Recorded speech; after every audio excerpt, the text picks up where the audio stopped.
Muy buenos días, tengan todos seguidores del periódico La República. Hoy nos encontramos con tres invitados realmente, falta uno que se nos incorpore, pero va a estar ahí incorporándose en el caminar de la conversación. Pero el tema de la economía en este momento nos atañe a todos, nos preocupa a todos y bueno, hay que ver cómo sortear los peligros de no solamente caer en una crisis sanitaria, sino que ya la crisis económica sea tan fuerte que la parte irreversible de encontrarnos en una recesión muy fuerte sea muy perjudicial para todos los costarricenses. Y ayer estuvo circulando una información en redes sociales, por WhatsApp, por diferentes medios de comunicación, donde un grupo muy importante de actores de la economía de Costa Rica, de todas índoles, de todos los partidos políticos, realmente hacen un llamado muy fuerte, tanto al gobierno como a los señores diputados, de tomar acciones ya. Es momento de aterrizar, no es momento de paralizar las cosas por análisis, ni tampoco por estar viendo qué se hace, qué no se hace, ni tampoco estamos en tiempo de política para desarrollar este tipo de acciones. Por eso invitamos a estos tres señores, don Roberto Artavia, don José Manuel Salazar y don Gerardo Corrales, para conversar. Ellos son parte de este grupo, así que muy buenos días, don Roberto, don José Manuel, gracias por estar acá, y don Gerardo en cualquier momento se nos incorpora. Buenos días, Fabio, mucho gusto, muchas gracias por la oportunidad. Igualmente, Fabio, muchísimas gracias. Un gusto estar acá. Perfecto.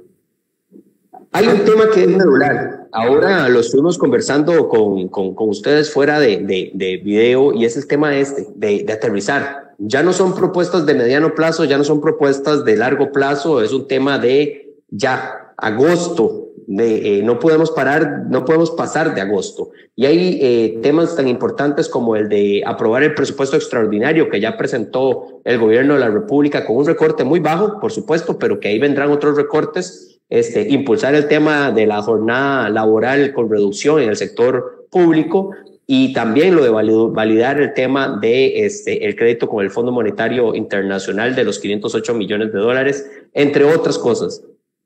Don Roberto, don José Manuel, si gustan, me dan como sus ideas puntuales de este accionar y por qué se genera este grupo, de dónde nace este grupo y todos estos temas que hay que impulsar. Muy buenos días. Tal vez dale voz, José Manuel. Muchas gracias, Roberto. Bueno, mire, este grupo nace porque varios de los firmantes, y en realidad todos, es parte de la conversación que ha estado teniendo Costa Rica con mucha preocupación por la situación que ya era grave, ya era seria, sobre todo en lo fiscal y en otras dimensiones antes de la pandemia, pero evidentemente con la pandemia nos cae lo que llamamos ahí en la carta esta tormenta perfecta de crisis, que no es una crisis sino varias crisis a la vez. Entonces el origen es de un subgrupo que ha estado conversando muy preocupado sobre esto, y tuvimos la idea de que sería bueno hacer esto, que es un mensaje por una parte al país, porque tiene como una interpretación y una visión de la situación y un llamado de atención de que esto no es una crisis cualquiera, de que esto no son tiempos para seguir, digamos, como siempre, y tomándonos el tiempo para ponernos de acuerdo una cosa y otra, sino que, como decimos en el documento, tenemos 5 crisis por lo menos simultáneas, ¿no? Una de salud pública, la crisis fiscal, muy seria, muy seria, que cosa de días nos puede lanzar, digamos, al abismo. Si hay una inseguridad, una desconfianza por parte de los mercados financieros, si hay más degradaciones por las clasificadoras de riesgo, etcétera. Una crisis de los sectores productivos, de las empresas y concomitante del empleo. Cuando hablamos de las empresas hay que pensar no solo en los empleadores y en los dueños de las empresas, tampoco hay que pensar en las empresas grandes. Pensamos cuántos ejemplos de restaurantes, de hoteles, de empresitas pequeñas, de comercio, están cerrados. Es decir, el sector privado es la vida productiva del país y todos sus empleados. O sea, ese 20% de desempleo que ya sobrepasamos, detrás de eso hay una gran cantidad de empresas en serios problemas y que podrían quebrar, y algunas que ya lo han hecho. Una crisis social y de empobrecimiento. Es decir, el país se está empobreciendo. Estamos con una estimación de que vamos a reducirnos a contraernos en -4, -5%. Ese es un empobrecimiento Que entonces ahí es donde se plantea el tema de los sacrificios. Todos tenemos que aportar y ahí hay un tema de justicia social y por supuesto de mucho cuidado. Y una crisis educativa. Esta es la quinta crisis de las 5 que señalamos, porque es tremendo el impacto que esto está teniendo y muy desigual y muy injusto, por cierto, porque como todos sabemos hay familias y escuelas y colegios y ciertas universidades donde han podido hacer el salto virtual y digamos los muchachos y muchachas pueden básicamente seguir con una buena calidad del año lectivo y no atrasarse, pero la gran mayoría esto no es posible por una serie de razones, desde el acceso a internet, los equipos y no tener las metodologías pedagógicas, de manera que llamamos la atención también sobre la urgente necesidad de hacer algo y que no tengamos una generación de muchachos y muchachas tremendamente golpeadas en este sentido. Claro, don Roberto. Roberto. Sí, luego muchas gracias. De los aterrizajes. Sí, la respuesta de José Manuel fue muy completa, entonces más bien yo quiero explicar cómo llegué yo al grupo y por qué. Nosotros en el INCAE y en la Fundación Viva, que es donde yo participo trabajando también, desde muy temprano hemos planteado que esta crisis tenía 3 aristas y que debían ser vistas simultáneamente. Obviamente, una es la pandemia y el efecto que esto causa sobre el bienestar de las personas, y ya hemos visto a nivel de progreso social, a nivel de índices de objetivos de desarrollo sostenible, que los impactos son múltiples en el bienestar, en la salud, en la nutrición, en la educación, etcétera, sobre la gente por la pandemia misma, que nos aísla, que nos distancia, que reduce la actividad. En segundo lugar, una vez que ese distanciamiento y que esa desaceleración de la economía, que empieza la recesión, se empiezan a dar efectos sociales derivados de esto. Y eso tiene impactos que profundizan muchísimo el daño sobre la vida y la calidad de vida de las personas. Y esta segunda dimensión no es propiamente un impacto de la pandemia, sino derivado de la combinación de la pandemia y la recesión económica. Y hay que verlo en términos muy humanos, y para eso el índice de pobreza multidimensional, el índice de progreso social, los objetivos de desarrollo sostenible lo muestran con total claridad. La tercera dimensión, obviamente, es la económica. Y como bien dijo José Manuel, a nosotros nos agarra esto en un pésimo momento, ¿verdad? Cuando a mí me han preguntado anteriormente cómo debemos prepararnos, yo he dicho que la siguiente crisis que se nos venga encima, y tomemos en cuenta que esta es la tercera grande del siglo, después del 11 de septiembre del 2001, después de la crisis del 2008-2009, y ahora estamos en esta crisis de pandemia, si jugamos el juego de los promedios, de aquí a 2027 vamos a tener otra gran crisis, y no hay manera de que esa nueva crisis nos pueda tomar con un déficit de 7%, con una deuda de 60% y con la confianza entre sectores completamente erosionada. Porque esos 3 factores además hacen que sea muy difícil y muy costoso en términos de costos de transacción poder hacer los cambios que se necesitan. Por eso es que para mí este llamado, que tiene una agenda concreta de propuestas para la coyuntura, que tiene elementos de visión de mediano y largo plazo, pero sobre todo que llama a la unión, es tan esencial. Veo que ya se incorporó Gerardo, entonces le pasamos la pregunta. Gerardo, una primera declaración a raíz de la carta y lo que significa para vos. Bueno, yo no quisiera ser repetitivo y pido disculpas porque estaba en otra sesión y se alargó, y sé que Roberto tiene que irse a las 11, fue el compromiso que tomé con él.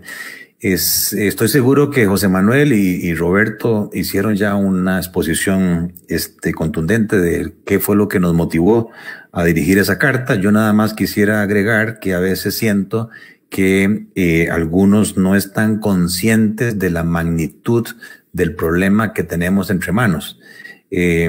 Nada más les doy un par de datos.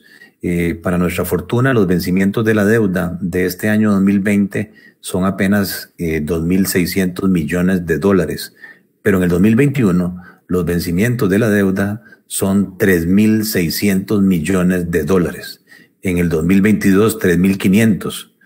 O sea, tenemos retos muy altos en cuanto al manejo de las finanzas públicas, y con un déficit que el mismo gobierno estima en el 2021 similar al déficit del 2020. Y eso hace que las necesidades de financiamiento del gobierno, si ya eran complejas este año, del 12.5% del PIB, suban a casi 16% del Producto Interno Bruto en el 2021. Por esa razón yo creo que el llamado al Poder Ejecutivo y el llamado a la Asamblea Legislativa es que esto apenas empieza y que era fundamental que el día de ayer, por dicha, la Comisión de Hacendarios más o menos aprobara el segundo presupuesto extraordinario, porque la señal que se tira internamente y externamente es que sí se está viendo con seriedad el tema. Hay una carta del Fondo Monetario del domingo que le dirigió a un grupo de diputados locales donde le hicieron una serie de preguntas, dudas sobre la facilidad rápida de los 504 millones de dólares. Y el último párrafo del fondo les dice, miren, me parece que en Costa Rica ustedes no están claros de la urgencia y la magnitud del problema. Tanto es así que si ustedes siguen con esa posición, reconsideraríamos la aprobación de los 504 millones de dólares y la disposición a considerar un acuerdo stand-by. O sea, vean que ya las entidades internacionales y unos días antes el Banco de América, el BOFA, decía lo mismo y las agencias calificadoras nos están viendo. O sea, aquí ya no hay nada oculto. Lo bien o mal que diga un ministro de la Presidencia, que diga un ministro de Hacienda, que diga el presidente del Banco Central, que digan los diputados, que digan líderes de opinión, que digan los comités ejecutivos de los partidos, los directorios de los partidos, aparte del cálculo electoral y del juego político que todos entendemos, no estamos en este momento para ese tipo de cosas, y eso fue lo que nos llamó a nosotros técnicamente, objetivamente, a enviar respetuosamente esa carta para llamar la atención que, como decía la señora Contralora, muy responsablemente, el lobo ya está entre nosotros y tenemos que actuar. Perfecto. No, y bendita carta, diría yo, porque es momento de actuar, no es momento de quedarse, y tampoco no es momento de analizar si es o no es lo correcto. Ahí está, creo que ya se ha analizado muchísimo y es momento de desarrollarlo. Me llamó mucho la atención incluso lo que decía don Roberto, y me encantaría saber también por qué puntualmente muchas de estas recomendaciones que hacen a los diputados ya son acciones que se han venido indicando en otros momentos o incluso por organismos, pero se queda tanto así, don Roberto. ¿Por qué tanto parálisis en este país siempre? Bueno, yo empecé a abordar ese tema y mira, este es un país donde si vos ves los estudios, por ejemplo, lo que publica el Latinobarómetro sobre la confianza cada año, básicamente lo que dice es que no existe confianza entre ciudadanos, no existe confianza entre sectores, no se le tiene confianza a las instituciones del Estado, llámese el Ejecutivo, el Legislativo, el Judicial ha perdido prestigio de manera significativa en tiempos recientes, la población ve a los empresarios con sospecha, las cámaras ven a los sindicatos con sospecha, y en ese ambiente de total desconfianza los costos de transacción nacional, cuando me refiero a los costos de transacción no es un costo económico, es lo que cuesta movilizar la maquinaria para tomar e implementar una decisión, se vuelven sumamente altos. Obviamente temas como el de la UPAD y otros que se han dado vienen a erosionar todavía más la confianza. Tal vez si aquí podemos argumentar la vida entera si era necesario o innecesario armar el escándalo, pero el hecho es que se dio, erosiona la confianza y nos hace más difícil actuar. Por otro lado, y debo decirlo, este es un país donde las fracciones legislativas buscan el poder, hacen control político, lo cual estoy completamente de acuerdo, pero pasan del control político a la lucha por el poder con una facilidad nunca vista, y en ese sentido entonces muchas veces las agendas no se están tomando con una visión país, con una visión social, económica, responsable, sino más bien cómo afecta mi agenda gremial, cómo me afecta sindical, cómo afecta mi agenda electoral. Y ese desgaste simplemente no tiene lugar en una situación como la que estamos viviendo en este momento. Perfecto. Don José Manuel, usted que tiene tanta experiencia en el tema de microfinanzas, en el tema del manejo del dinero, esa confianza obviamente hace que el dinero no se mueva. Y si el dinero no se mueve, no hay impuestos, no hay trabajo. Y lo que nos pasa, por ejemplo, en la República, decimos, hay 3 temas fuertísimos en Costa Rica y en nuestras notas que revientan: empleo, empleo y empleo. ¿Cómo ve usted este tipo de acciones, don José Manuel? Sí, muchas gracias. Bueno, ahí lo dijiste, Fabio, el tema del dinero moviéndose, porque lo que hay aquí en la economía ahora son toda una cantidad de cortocircuitos, ¿verdad? Cortocircuitos, muchos inevitables, porque es la pandemia y son las medidas de restricción sanitaria que han, digamos, apagado o detenido sectores enteros, como el turismo, etcétera. Y eso hace que esta sea una crisis muy particular, ¿verdad? No es la crisis, por ejemplo, financiera del 2008-2009,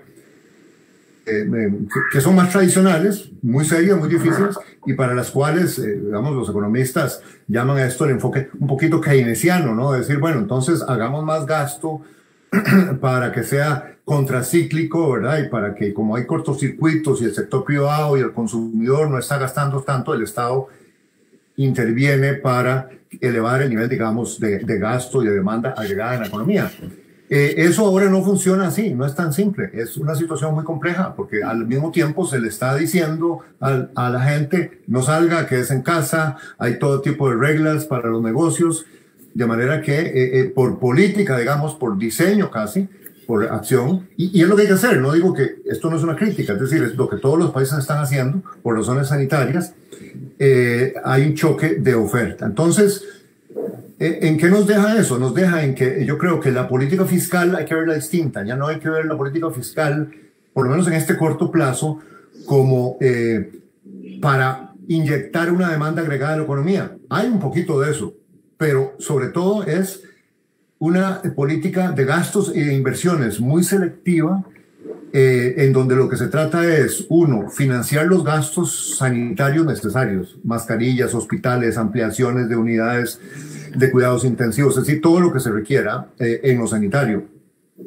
Dos, muy selectivo y muy enfocado, y esto es todo un gran tema, y tal vez Gerardo estoy seguro que va a poder, porque con su experiencia en el sector financiero después, cómo hacerle llegar el dinero a las empresas, los créditos, las reestructuraciones de deuda, el alivio para que las empresas minimicen el despido y no quiebren, ¿verdad? Porque ese es el riesgo.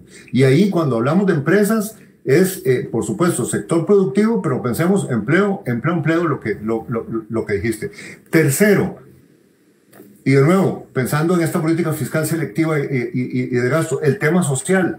Sabemos que hay gente que está sufriendo unos impactos terribles, de todo tipo, los despedidos, la gente con contrato suspendido, pero también los informales, la gente por cuenta propia, gente vulnerable, la pobreza está aumentando. Entonces, esa es la gran importancia y lo enfatizamos en la carta del bono proteger, de las políticas de transferencias que le lleguen a quien realmente lo necesiten de manera temporal. Es decir, pero van las dos cosas. Hay que ir caminando. Por un lado, darle la mano, tenderle la mano para que puedan comer, para evitar el hambre, para evitar que la gente se desespere y eventualmente invente ir a los supermercados a tomar la comida por la fuerza. Es decir, ese es el tipo de escenario que hay que evitar, ¿verdad? Que puede convertirse esto mucho peor. Entonces eso es, yo veo que es ese tipo, digamos, de situación de manejo en el corto plazo. Y de nuevo, la carta no es una hoja de ruta de mediano y largo plazo. Aquí no pretendimos tener todos los aspectos de cómo hay que renegociar el pacto social de Costa Rica. Eso es una conversación muy importante también, ¿verdad? Pero aquí se trató de decir, bueno, está esta visión, así nos está impactando esto, como decía Gerardo, para que nos demos cuenta de lo serio que es. Esto no es cualquier crisis y todo el mundo lo está sufriendo, y entonces actuemos en consecuencia, tengamos la actitud correcta y tomemos las decisiones, porque en estas circunstancias lo peor es la parálisis. Claro.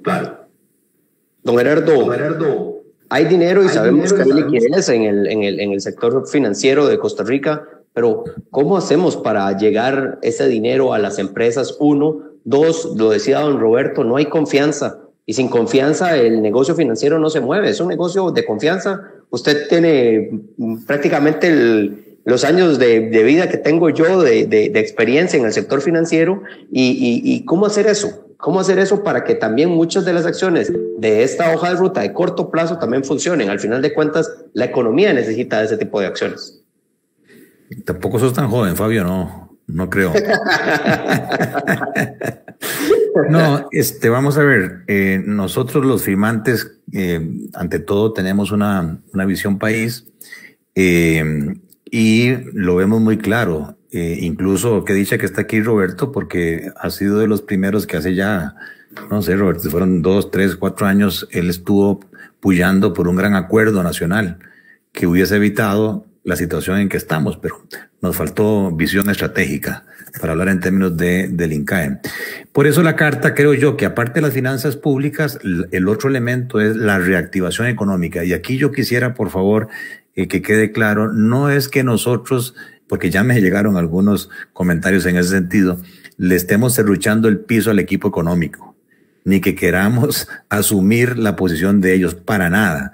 Tengo el mejor concepto, me imagino que José y Roberto también, de Rodrigo Cubero, de Pilar Garrido, de Elian, de todo el equipo. Pero la lectura nuestra es que es tanto lo que hay que hacer y tienen tantas cosas entre manos que sin, obviamente, robarles la ejecución, el país tiene mucha gente brillante que puede ayudar en esto. Y por eso promovimos en la carta, para consideración del señor presidente, la creación de un Consejo Nacional de Reactivación Económica, que es lo que hace falta. Y para ir concreto a la pregunta, yo creo que hay 2 líneas de acción inmediatas. Una que entiendo el Banco Central está considerando y que se podría anunciar en los próximos días, de una inyección de liquidez, pero a más plazo, 4 años plazo mínimo, a los bancos, con el compromiso no de que lo metan en títulos de gobierno, sino que oxigenen a las empresas más afectadas por el COVID. Un capital de trabajo, digamos, a unos 4 años. Y en segundo lugar, yo vengo trabajando con Pilar Garrido más fuerte en los últimos días en darle forma a lo que la carta llama ahí el fondo de avales sobre pérdidas esperadas, que lo que permitiría es, con un crédito del Banco Centroamericano que ofreció a 25 años plazo a una tasa de interés del 2%, 5 años de gracia, meter esa plata en un fideicomiso en títulos de los bancos del Estado, 350 millones de dólares que se inyectarían en capital de trabajo, la primera etapa, y la segunda es que ese fondo avale los cálculos que la SUGEF haga históricamente, cuánto se ha perdido en turismo, cuánto se ha perdido en comercio, cuánto se ha perdido en agricultura. Mi experiencia es entre un 3-5%, multiplique eso por 4, por 5, por la pandemia. Suponga que la pérdida esperada es 30, 40. Bueno, aún así, un fondo de 350 millones podría avalar pérdidas esperadas para una cobertura de 1,000, 2,000 millones de dólares. Y ahí sí, la condición es, la empresa beneficiada mantiene el empleo y los bancos reestructuran esto con 2, 3 años de gracia en principal e intereses y 10 años para repagar. Eso sí le metería una inyección de confianza, le libera capital de trabajo, flujo de caja a las empresas y las compromete a mantener el empleo, que ha sido quizás la parte que le ha hecho falta al bono proteger. No simplemente es asistencialismo, sino que lo que requerimos es, para que esto se mantenga, la generación de empleo. Muy bueno, realmente muy interesante, porque además de este tipo de programas no solamente le estás dando ya el pescado a la gente, sino también le estás permitiendo que continúen yendo a trabajar para conseguir ese pescado que comer. No se trata nada más de depositar dinero todos los meses y que ya esté solucionado ese tipo de cosas, sino que haya el trabajo. Y creo que la gente desea más el trabajo que simplemente un dinero en una cuenta bancaria todos los meses para desarrollar. Don Roberto, usted que es todo un estratega, que siempre ha estado en cada una de los seminarios que hemos estado juntos, ya sea con la Fundación o con el INCAE, ¿qué hacer realmente para que esta desconecte que hay entre lo público y lo privado se conecte nuevamente y que Costa Rica pueda realmente entender que es un bien de todos? Aquí no estamos buscando que los ricos sean más ricos o que el sector público continúe con sus beneficios o que sean nada más algunos pocos. O sea, estamos hablando del país per se, de todos como un todo. Bueno, precisamente yo insisto mucho en el tema de la confianza, y para que la confianza se recupere en un periodo tan corto como es urgente que lo haga en este caso, no queda más que 3 cosas. 1, transparencia total, ¿verdad? En el sentido de que las decisiones tienen que ser transparentes, tomadas sobre la mesa, explicadas en algunos casos, ¿verdad? Porque aquí nos encanta discutir que no es lo óptimo y lo perfecto, entender que vamos a hacer algunos trade-offs entre la perfección y cosas que debemos avanzar porque es urgente para que la gente consiga empleo, para que la gente coma, para que de alguna manera el número de muertos entre las empresas sea menor, ¿verdad? Así como le ponemos un énfasis gigante y que como es correcto a evitar una tasa significativa de fatalidades humanas, pues debiéramos tener a alguien con la misma pasión para evitar fatalidades de micro y pequeñas empresas que estamos viendo en todos los sectores. Por otro lado, yo creo que aparte de esa transparencia total, necesitamos ser muy consistentes y ordenados en lo que planteamos. Las cosas tienen que estar alineadas.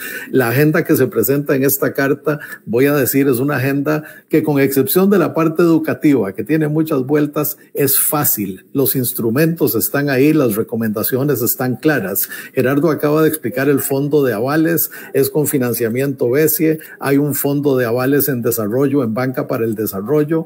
Entonces son instrumentos que ya conocemos y que de alguna manera se pueden desplegar con relativa facilidad, pero que entendamos la urgencia de hacerlo. Necesitamos lo que yo he llamado una APPL, una alianza público-privada y laboral total del país, donde de alguna manera todos nos integremos y entendamos que más allá de mi agenda, mi bienestar, estamos hablando del bienestar colectivo de todos los costarricenses, y si ponemos eso con el balance que debe tener entre el manejo de la pandemia, el sufrimiento social que ha causado la pandemia y la recesión, y por supuesto el balance macroeconómico y la productividad, pues entonces no es tan difícil. La verdad es que la carta enumera con mucha claridad algunas prioridades, y una vez que avancemos en esa y que creemos confianza, vamos a avanzar. Yo quisiera decir una cosa.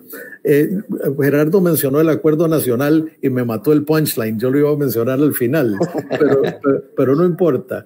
El acuerdo nacional, yo siempre digo lo siguiente: la primera reunión que tuvimos, llegaron los presidentes de los partidos, algunos representados o acompañados con su secretario general, y se saludaron como gente educada que son, con una frialdad nunca vista. El día que firmamos el acuerdo nacional, todos tenían puestos la misma camiseta, se daban high fives y estaban enormemente orgullosos de haber podido tomar acuerdos difíciles. Si en aquel momento, que ya era complicado en términos macroeconómicos, en términos de confianza, de infraestructura y otros, nos dio semejante recompensa el haber logrado estos acuerdos, pues que se lo imaginen ahora, el valor que va a tener lograr estos acuerdos, e independientemente de lo que sacrifique en términos personales o sectoriales, el ver el país dar un salto hacia adelante, pues no se me ocurre nada que nos pudiera llenar más de satisfacción, y que yo por lo menos, y creo que la mayoría de los ciudadanos, vamos a recompensar con el reconocimiento en el futuro. Y ese reconocimiento será en forma de un voto, en forma de apoyo, o por lo menos con mucho mayor confianza a lo que estas personas nos propongan en el futuro. Perfecto. Gracias, don Roberto. Mira, y si pudiera agregar un poquito, pero en esa línea de pensamiento, porque creo que el tema de la confianza... Y si gusta, don José Manuel, después de que ingrese esta parte de la confianza que usted también quiere añadir, hablemos también de las recomendaciones que se hacen a los diputados dentro de la carta, para ir metiéndonos un poco en el tema de la carta. Hay que poner en mute los que no hablamos porque se escucha un eco. Muy bien, no, yo creo que quiero destacar una parte de la carta que no es directamente en las recomendaciones, por lo menos al final, una visión, un mensaje de la carta es un poco un optimismo de que sí podemos, si nos ponemos de acuerdo, ¿verdad? Y eso es parte de la confianza. Y si hay una capacidad no solo de diálogo, sino de ejecución, porque en la carta recordamos que Costa Rica mismo en los últimos 20, 30 años se ha transformado tremendamente, y que hemos generado gran cantidad de empleos de muy buena calidad, que el país se ha modernizado, que hay una transformación productiva impresionante alrededor de las inversiones, o sea, todo lo que es el sector turismo, todo lo que son tecnologías de la información, dispositivos médicos, servicios empresariales sofisticados, sector financiero. Es decir, hay una gran parte de la economía de Costa Rica que es muy distinta y mucho más moderna y está proveyendo empleos de calidad y prosperidad e ingresos para un segmento importante de la población. Y eso no pasó espontáneamente, eso lo decimos en la carta. Es decir, esto no es, mira, sucedió solo, no. Es precisamente las alianzas público-privadas, la colaboración, un papel del Estado en direccional, darle dirección, ¿verdad? Y más que dirección, en promoción de manera efectiva. Esto en lo económico, ¿verdad? En la transformación microeconómica del país, si se quiere. Pero bueno, también señalemos, y ahora que creo que hay un amplio reconocimiento, de que el hecho de tener un Ministerio de Salud, una caja de seguro social, que uno puede señalar problemas y retos e ineficiencias, pero que básicamente es un sistema hospitalario, un sistema de salud del que debemos estar orgullosos y nos está demostrando la capacidad. Imagínense, y vemos noticias de otros países que no tienen ese tipo de institucionalidad y de capacidad de reacción. Y así, digamos, hay algunas otras áreas que uno puede señalar. Lo que nos está haciendo falta es cambiar de marcha en materia de políticas de desarrollo productivo hacia empresas y hacia sectores que no han tenido, digamos, el mismo apoyo tan enfocado, tan de alta calidad, en crédito, por supuesto, y financiamiento, pero sobre todo en temas de calidad, de mejoramiento empresarial, de transformación digital. Ahí hay toda una agenda que estamos pegados, ¿verdad? Y que eso ya es, y por eso no está este punto directamente hacia el final de la carta, porque es más la agenda de mediano y largo plazo, pero en el diagnóstico que hacemos es evidente que estamos haciendo, y bueno, y lo decimos, un llamado al país para redoblar esfuerzos en innovación, en políticas de desarrollo productivo, en instituciones y mecanismos de apoyo a las cadenas de valor, continuar con el esfuerzo de atracción de inversiones.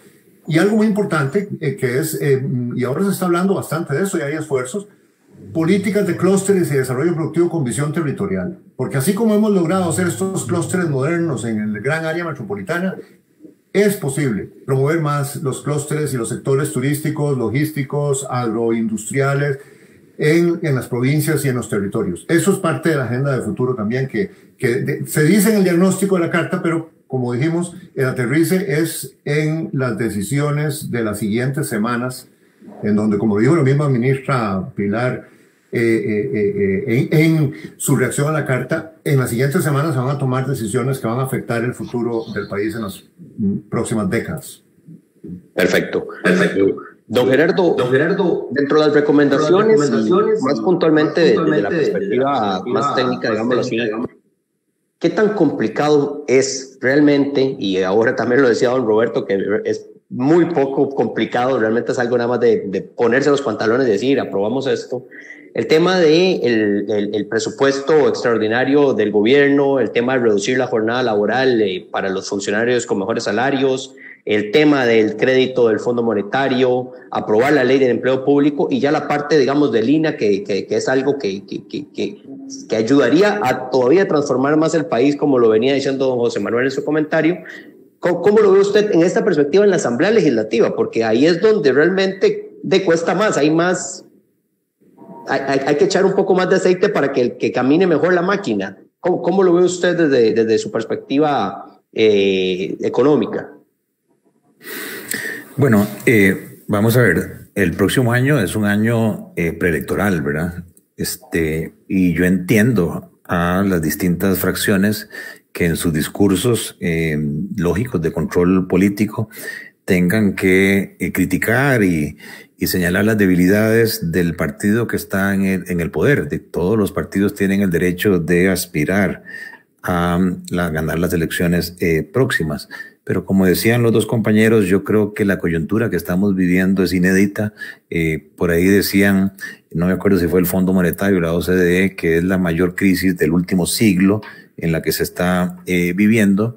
Y es ahí donde uno quisiera ver la madurez de los partidos políticos, de los líderes, de los estadistas, que en el pasado los hemos tenido definitivamente. Hay gente visionaria que nos logró sacar de otras crisis, incluso de crisis de mayor magnitud. Para mí aquí hay dos vías muy claras. O nos vamos por la vía de la confrontación, diciendo el pueblo unido jamás será vencido, vamos a las calles el lunes, son grandes evasores, ladrones, corruptos, o no, estos otros quieren seguir pegados de la ubre, del Estado, son unos vagabundos, no trabajan. Y es como decía alguien por ahí, bajo ese escenario estamos jodidos todos ustedes, porque el resultado inmediato, como pasó en Grecia, al echarse la culpa a todos, es la crisis inminente. La economía no espera. La economía se ajustaría por sí sola y normalmente lo que sucede es una fuga de capitales y un disparo del tipo de cambio, que para nuestra fortuna hay reservas suficientes y no estoy viendo ese escenario. O la otra opción que queda es decir, bueno, déjeme ver los números. Y los números son muy claros. Hay un déficit. Mi estimado es entre 9,5% y 10%. El presupuesto extraordinario aprobado de los 328,000 millones baja eso, digamos, 0,9.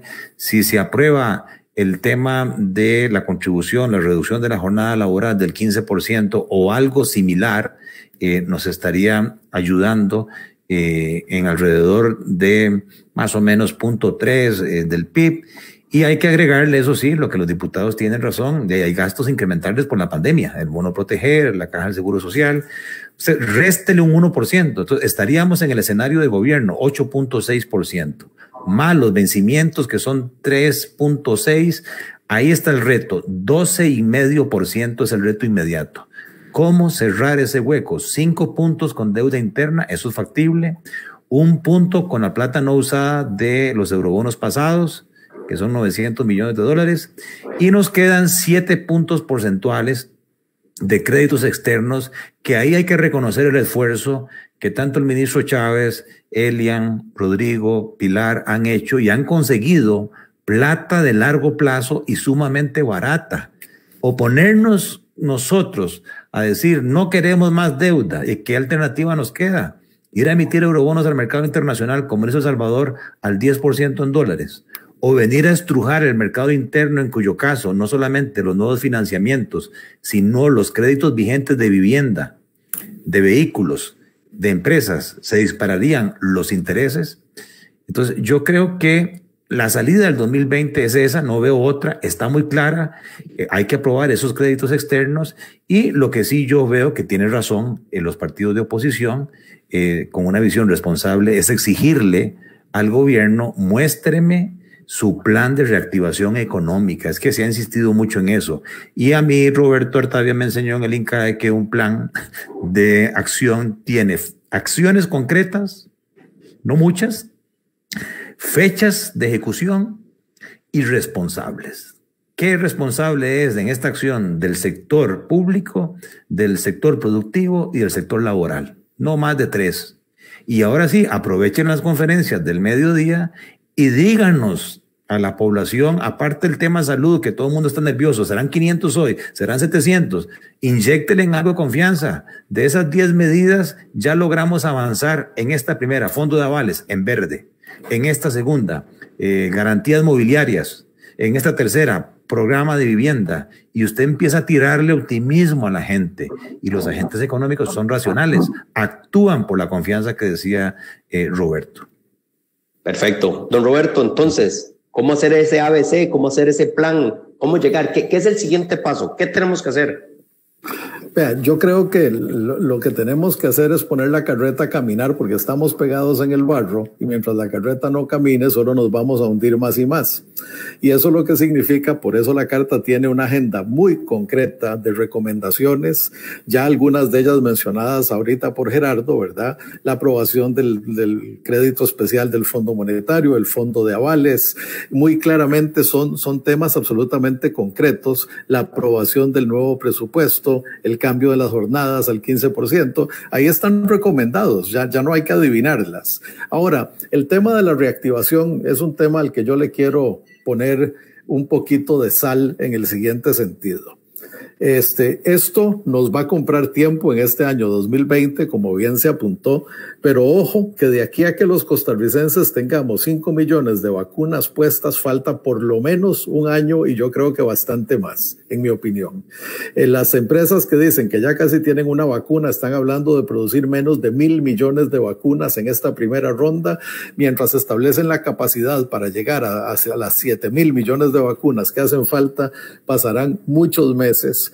De tal manera que cuando estamos hablando, por ejemplo, del turismo, en el caso de Costa Rica, 32 clústeres territoriales y, como decía José Manuel, la importancia que tiene esa descentralización del desarrollo, pues tenemos que pensar que van a tener una actividad muy magra, muy ligera, por meses y meses y meses. La temporada alta que empieza en noviembre, diciembre, va a ser, si tenemos suerte, del 30 o 40% de lo que han sido temporadas anteriores. Y eso, insisto, si tenemos suerte. Yo creo que van a ser todavía más pequeñas.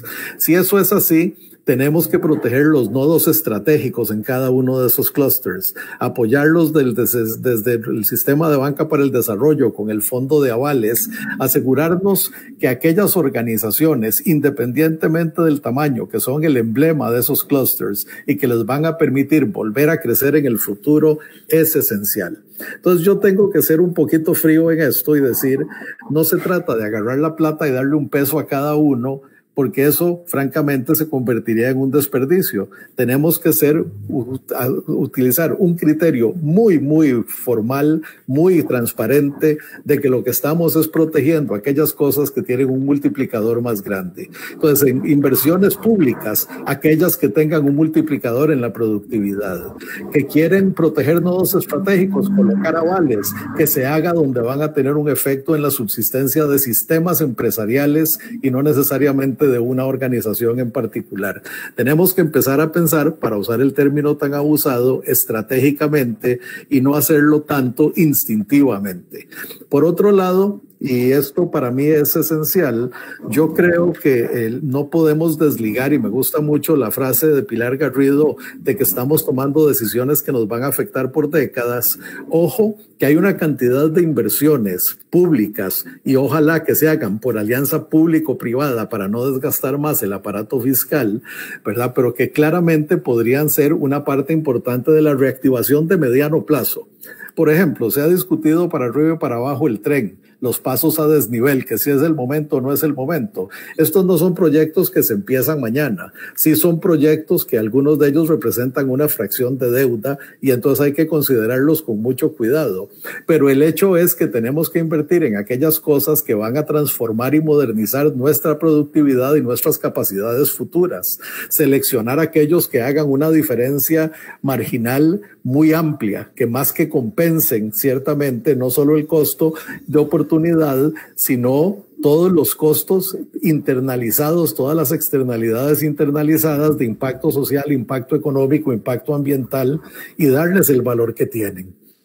Entonces hay que tener mucho cuidado porque la reactivación de corto plazo es pero es la cama y la base de esa reactivación de mediano plazo y no podemos paralizar todas las decisiones independientemente de que alguien se quiera rasgar las vestiduras diciendo no es el momento. No, al contrario, sí es el momento en que tenemos que activar todo aquello que haga crecer la productividad de mediano y largo plazo.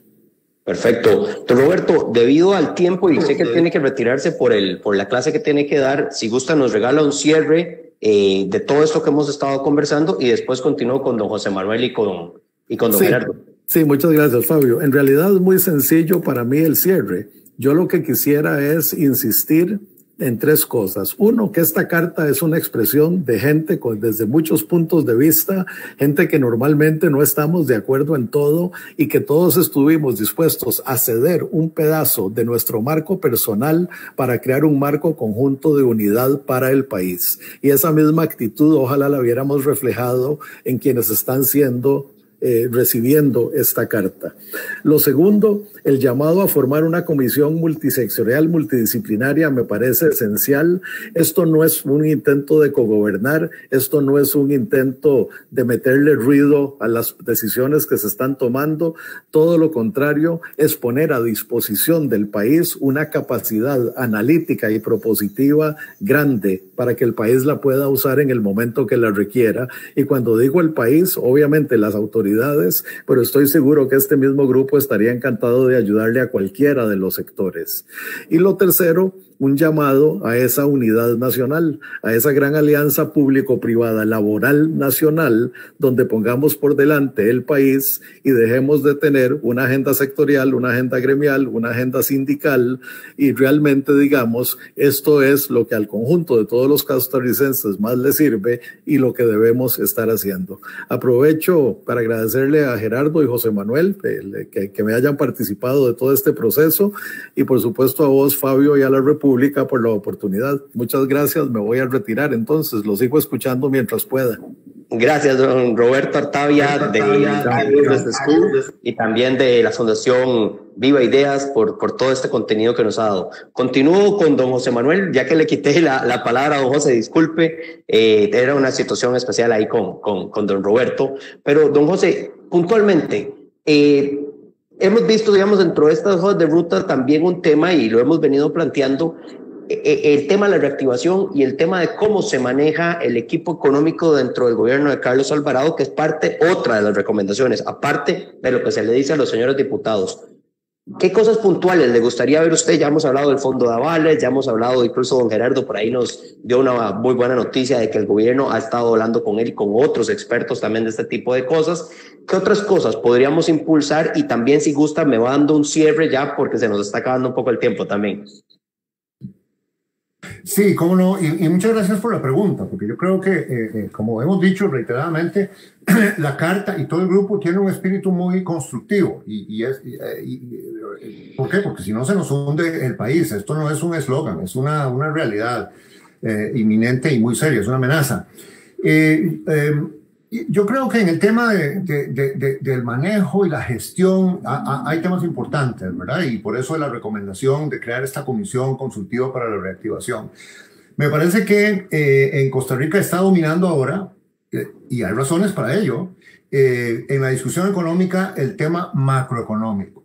Y está bien, el tema fiscal. Y ese es un tema enorme, suficiente para consumir el trabajo de varios ministros. Ciertamente tenemos autoridades económicas muy buenas, el presidente del Banco Central, la ministra de Planificación, coordinadora del equipo económico, el ministro de Hacienda, es decir, eso es fundamental.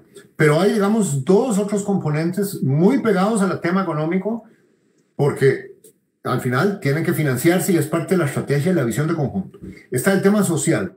Creo que aquí, digamos, el papel del Ministerio de Trabajo, del IMAS y el Ministro de Política Social, el bono proteger, las transferencias, eso es fundamental, y creo que eso hay que entenderlo bien y visibilizarlo incluso un poco más. Y ciertamente, claro, yo creo que aquí hay una serie de decisiones que van a tener que tomarse de nuevo en las próximas semanas. El bono proteger, por un lado, es importantísimo. Ha traído alivio a una gran cantidad de familias, pero hay que ir pensando, ahora que ya hay un proceso un poquito de reapertura, ¿qué vamos a hacer con eso? Yo creo que no es viable fiscalmente mantener eso, digamos, por un año más, incluso por 6 meses más. O sea, ¿verdad? Es algo complicado. Una opción es convertirlo en un sistema. Bueno, alguna gente va a ir saliendo conforme encuentren trabajo y ya no tengan la necesidad, pero muchos van a seguir con necesidad. Entonces, ¿cómo financiar eso? ¿Cómo convertirlo tal vez en un sistema de transferencias condicionadas? Y yo recomendaría 2 condiciones. Una condición, que la gente pruebe que está buscando trabajo. Es decir, no es bueno, y eso es una buena práctica en Europa, en países con política social avanzada, es decir, bueno, tome, sí, le ayudamos, pero tenemos demostración de que usted está buscando trabajo, de que una vez al mes, 2 veces al mes usted está visitando una feria de empleo, una agencia de empleo público-privada, etcétera, etcétera, ¿verdad? Entonces hay un esfuerzo de la persona. Y 2, porque aún así los empleos no están allí para mucha gente, invertir y la condición es que se esté entrenando, que esté aprendiendo inglés, que esté aprendiendo algún curso de digital, de competencias digitales o algo útil, de manera que este tiempo no sea tiempo perdido, y para esa gente que está desempleada y recibiendo una ayuda social, aumente su empleabilidad, mejoremos el capital humano. El peor desperdicio es que ese capital humano está ahí sentado en la casa o haciendo pocas cosas en fin, no educándose. Entonces, y el tema del desarrollo productivo, que creo que ahí no puede el mismo equipo económico. La pregunta fue algunas recomendaciones, ¿no? En términos de gobierno, creo que es importante fijar responsabilidades, por eso recomendamos que sea el mismo presidente o un ministro de muy alto nivel, pero hay que montar una estructura de gestión que vea el tema de la reactivación, y de la reactivación con transformación, como dijimos en el documento, porque aquí no es nada más reactivar, es que hay cosas que hay que irlas transformando. Estuvo muy bien el cierre de Roberto, cosas que sea invertir en la productividad del futuro, el tema de las brechas territoriales, que ya hay trabajo del gobierno en eso. Yo creo que eso hay que visibilizarlo más, potenciarlo más, darle más apoyo. Ahí hay una iniciativa que está coordinando Silvia Lara, la viceministra del Ministerio de la Presidencia, sumamente importante, y también los coordinadores por regiones de los clústeres, por ejemplo, en la Mesa Caribe, logística, turismo, etcétera, en la región Pacífico Seco. Me parece que eso y eso es parte de lo que esta comisión consultiva para la reactivación podría y debería hacer. Y yo creo que en realidad ese es mi cierre, yo con eso cierro. Creo que aquí los mensajes que Roberto dijo están muy bien. Esta es una carta de gente diversa, que logramos ponernos de acuerdo en un enfoque. Hay cosas innovadoras en el mensaje.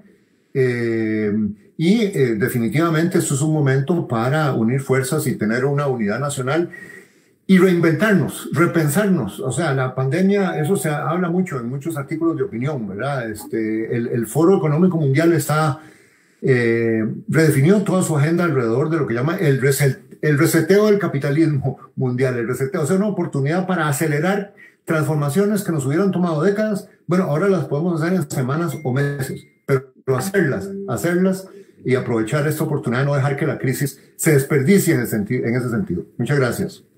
Perfecto, José Manuel, muchas gracias. Muchas gracias. Don Gerardo, le dejo a usted en los últimos minutos el cierre, un pensamiento general y el último mensaje de esta carta, que para mí y creo que para muchos costarricenses es determinante, y es hagámoslo ya, es el momento, es ahora.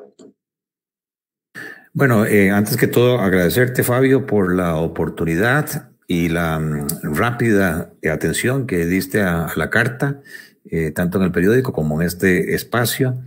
Me parece que tanto Roberto como José Manuel han sido muy claros. Yo no quisiera ser repetitivo, pero tal vez decir que como cuando juega la selección nacional, o sea, lo que vale en este momento es ponernos todos la camiseta de la roja de los ticos, y dejar a un lado los sentimientos partidarios en este caso, particulares. Me parece que hay una serie de ideas planteadas ahí en la carta. Obviamente la carta no es exhaustiva, ni tampoco pretendíamos nosotros cubrir todas las áreas. Es lo que humildemente consideramos que podría ayudar algunas acciones incluso de cortísimo plazo. Y me parece que lo que hace falta ahora es, como decía José Manuel, empoderar, ya sea, si el presidente lo tiene a bien, tomar el control de esa comisión, o empoderar a alguien que, de nuevo, repito, tiene que ser alguien que esté 24/7, solo pensando en reactivación. Las finanzas públicas, el equipo económico lo está manejando, eso está en manos del Congreso, hay que hacer mucho lobismo ahí, hay que explicar, pero la parte de la reactivación es donde creo que hay mucha expectativa y mucho deseo, porque los flujos de caja de las empresas, sobre todo las MIPYMES, se van acabando. Es un poco feo lo que yo he dicho en otros foros, que si nosotros no logramos balancear, obviamente, la parte de salud, que es muy importante, las vidas humanas, con la parte económica, que para mí no son contradictorios, no puede haber salud sin economía o no puede haber economía sin salud, los dos son complementarios. Creo que hace falta balancear, lograr ese equilibrio para que mucha gente pueda mantener su nivel de subsistencia. Siento ya lamentablemente en ciertos focos desesperación, Pongo nada más un ejemplo que me pasó la semana pasada. Siempre parqueo mi vehículo al frente de mi oficina, ahí en San Pedro, y nunca había pasado nada. La semana pasada salgo, llego a mi casa y al día siguiente veo que me robaron la insignia delantera, la insignia trasera, lo hicieron con un destornillador, rayaron toda la trompa y la parte trasera y a su vez me robaron las 4 insignias de las llantas. ¿Qué quiere decir eso? Bueno, que ya hay cerca de 900,000 costarricenses, 480,000 sin empleo y una suma similar con subempleo. O sea, se les ha reducido la jornada laboral en el sector privado. Y entonces podrían haber más muertes jurídicas, que es mi preocupación, que las muertes físicas. ¿Dónde poner ese balance? Hay expertos. El mismo INCAE en marzo había emitido un documento donde sugería cómo balancear esos dos temas. Y luego, pues vuelvo a insistir que hay muchas iniciativas. Todas las cámaras han dado sus ideas. La Unión de Cámaras, la Cámara de Exportadores, AmCham, la Cámara de Industrias, la Cámara de Comercio, los sindicatos, las universidades, un famoso grupo de economistas pluralistas, otros economistas de la Unión de Cámaras. Yo creo que es cuestión de poner ese grupo 24/7 a ordenar esas ideas prioritarias de alto impacto en el corto plazo, mediano, largo plazo y poner ahora sí las fechas, los responsables y la ejecución, que el señor presidente empodere a la gente, darle seguimiento y vamos para adelante, porque yo creo que Costa Rica sí puede, nosotros sí podemos salir adelante, lo que hace falta es voluntad para evitar en consecuencia que la economía por sí sola se ajuste en donde el costo social, el costo político, es que a todos nos perjudica. Yo no veo una empresa exitosa, un sindicato exitoso, una universidad exitosa, un poder judicial exitoso en un ambiente político y socialmente inestable. Y es que tenemos vecinos muy cercanos que ya han pasado por eso y por lo menos mi persona, yo no quiero tener que salir de mi país, donde están mis padres, mis abuelos, a tener que irme a Miami o a tener que irme a Los Ángeles porque perdimos Costa Rica. No podemos nosotros corrernos ese riesgo y es el propósito fundamental que está en esa carta que se mandó al Ejecutivo y a la Asamblea Legislativa. La unidad, así es, don Gerardo, la unidad eso es lo principal y luchar por Costa Rica es lo único que nos queda aprendizaje también para el futuro, porque vendrán otros momentos difíciles y vendrán otras cosas en las cuales tenemos que actuar como costarricenses, no como partidarios de un color o partidarios de una ideología, sino pensar como costarricenses. Y esa es la idea de esto, y esa es también la idea de la República, con cada una de las informaciones que le damos a ustedes como solución de profesionales. Así que muchas gracias a don Gerardo, muchas gracias a don José Manuel, a don Roberto Artavia, que estuvo acá con nosotros también. Así que nos despedimos y esperamos darles más informaciones. Síganos en larepublica.net. Muy buenas tardes. Gracias. Muchas gracias por la invitación.